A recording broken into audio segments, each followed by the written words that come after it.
ଏବଂ ତାଙ୍କରି ବିଚାରଧାରାକୁ ନେଇ ଆଜି ଭାରତରେ କେନ୍ଦ୍ରରେ ସେହି ତାଙ୍କରି ବିଚାରଧାରା ଏକାତ୍ମ ମାନବବାଦ, ଓଡ଼ିଶାରେ ରାଜ୍ୟ ସ୍ତରରେ ମଧ୍ୟ ତାଙ୍କରି ବିଚାରଧାରା ଏକାତ୍ମ ମାନବବାଦକୁ ନେଇ ଆଜି ଡବଲ ଇଞ୍ଜିନର ସରକାର।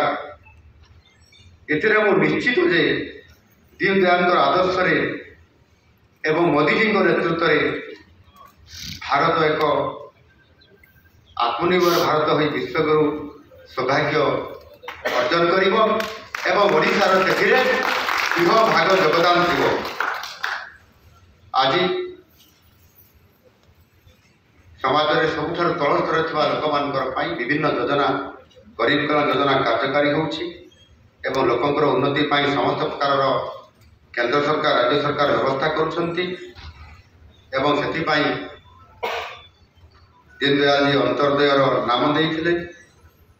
ଆଉ ମୋଦିଜୀ ତାଙ୍କ ଆଦର୍ଶରେ ଆଜି ଦୀନଦୟାଲ ଉପାଧ୍ୟାୟ ଅନ୍ତର୍ଦୟ ଯୋଜନା ଆଜି କାର୍ଯ୍ୟକାରୀ କରୁଛନ୍ତି ଏବଂ ଏହା ସହିତ ମଧ୍ୟ ଆହୁରି ଅନେକ ଯୋଜନା ଦୀନଦୟାଲଜୀଙ୍କର ନାମରେ କାର୍ଯ୍ୟକାରୀ କରାଯାଉଛି।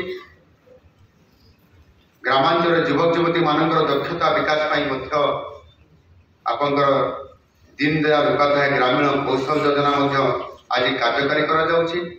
ୱାର୍ଲଡ ସ୍କିଲ୍ ସେଣ୍ଟର, ଏଠି ଆମର ଓଡ଼ିଶାରେ ଗୋଟେ ସ୍କିଲ୍ ସେଣ୍ଟର ଇଏ କାର୍ଯ୍ୟକ୍ରମ କରାଯାଇଛି, ସେଥିରେ ଦୀନଦୟାଲଜୀଙ୍କର ଇଏ କୌଶଳ ଯୋଜନା ସେଥିରେ ଇମ୍ପ୍ଲିମେଣ୍ଟେସନ କରାଯାଉଛି, ଯାହାକି ସବୁଠାରୁ ତଳ ସ୍ତରରେ ଥିବା ଲୋକଙ୍କର ଶୁଖିଲା ମୁହଁରେ ହସ ଫୁଟାଇବା ପାଇଁ ଏବଂ ସେଥିରେ ଆଜି ଆମ ସରକାର ସାମର୍ଥ୍ୟ ହେବା ପାଇଁ ଆଜି ସେହି ଆଡ଼କୁ ଅଗ୍ରସର ହେଉଛନ୍ତି। ସାମଗ୍ରିକ ଭାବରେ ବିକାଶର ସ୍ୱର ଆଜି ପଲ୍ଲୀରୁ ଦିଲ୍ଲୀ ଏବଂ ଦିଲ୍ଲୀରୁ ବିଶ୍ୱ ପର୍ଯ୍ୟନ୍ତ ଏକ ନୂଆ ବିପ୍ଳବ ସୃଷ୍ଟି କରିବାର ଏହି ଆରମ୍ଭ ଚାଲିଛି। ଏଥିରେ ଆମ ସରକାର ମଧ୍ୟ ନୂଆ ସରକାର ଆସିଲା ପରେ ଆମେ ଏ ଗୋଟିଏ ବର୍ଷର ପ୍ରଥମ ବଜେଟ୍ରେ ମଧ୍ୟ ଦୀନଦୟାଲଜୀଙ୍କର ନାମରେ ଆମେ ଯୋଜନା କାର୍ଯ୍ୟକାରୀ କରିବା ପାଇଁ ନିଷ୍ପତ୍ତି ମଧ୍ୟ ନେଇଛୁ।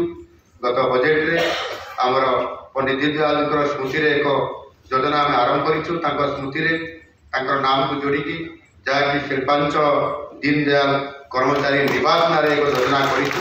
ସେଥିରେ ଗୋଟିଏ କଥା ହେଉଛି, ଯେଉଁମାନେ ଶ୍ରମିକ ଅଛନ୍ତି, ଯେଉଁ ଶ୍ରମିକମାନେ ଦିନ ରାତି କାମ କରୁଛନ୍ତି, ଆମ ଓଡ଼ିଶା ନିର୍ମାଣରେ ସେମାନେ ବିଶ୍ୱକର୍ମା ସାଜିକି ଦିନ ରାତି କାମ କରୁଛନ୍ତି ଏବଂ ସେମାନେ ବିଭିନ୍ନ ଜାଗାରେ ଅଛନ୍ତି। ଏଇ ଭୁବନେଶ୍ୱରରେ, କଳିଙ୍ଗନଗରରେ, ବ୍ରହ୍ମପୁରରେ ଯେଉଁଠି ଶିଳ୍ପ ଅଛି, ଯେଉଁଠି ଖଣି ଅଞ୍ଚଳ ଅଛି, ଯେଉଁଠି ବଡ଼ ବଡ଼ ପ୍ରତିଷ୍ଠାନ ହେଉଛି, ସେଇଠି ଶ୍ରମିକମାନଙ୍କର ଆବିର୍ଭାବ ହୁଏ।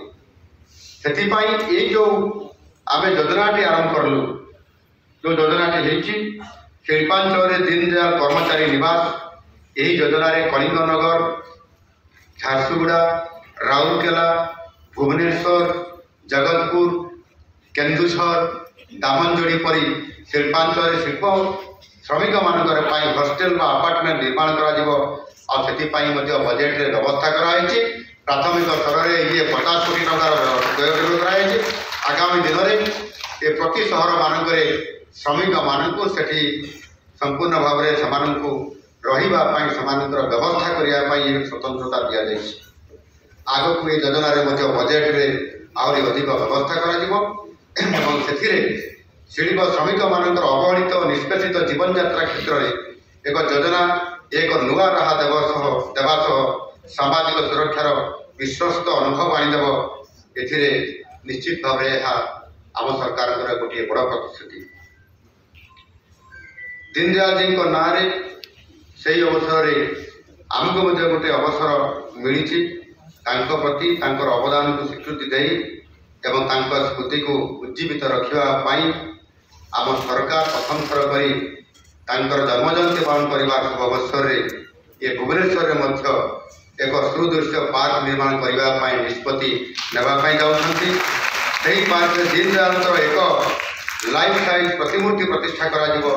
ଆଉ ଏହାକୁ ମୁଁ ଆଜି ମଧ୍ୟ ଏଇଠି ଘୋଷଣା କରୁଛି ଯେ ଆଗାମୀ ଦିନରେ ଆମେ ନିଶ୍ଚିତ ଭାବରେ ତାକୁ କାର୍ଯ୍ୟକାରୀ କରିବୁ ଏହି ଭୁବନେଶ୍ୱର ସହର ମଧ୍ୟରେ ଏବଂ ସେଥିରେ ତାଙ୍କର ସ୍ମୃତିକୁ ମନେ ପକାଇ ଆଗାମୀ ଦିନରେ ତାଙ୍କର ଯେଉଁ ସର୍ବଶ୍ରେଷ୍ଠ ତାଙ୍କର ବାଦ ଏକାତ୍ମ ମାନବବାଦ ଏହାକୁ କାର୍ଯ୍ୟକାରୀ ସେହି ଆଧାରରେ ଆମ ଦେଶରେ ଆମ ଶାସନରେ ଆମ କାର୍ଯ୍ୟଧାରାରେ ଆମର प्रतिटी कथार आमको एक से आधार आमर जीवन दर्शन को जदि आम से आधार में आम कार्यकारी करने ये समाज रे आमर निजर शेयर को जदि आम दे पार निश्चित भाव ये पंडित जी अर्थात पंडित दीनदयाल जी जो विचारधारा अच्छी ताकू आम आगामी दिन में निश्चित भाव में साकार करवा सहित ये बाद को एकात्म मानववाद को विश्व दरबार में आम पहुँचे पारिबा एथिरे जो अखंड मंडलाकार अच्छी से ही आधार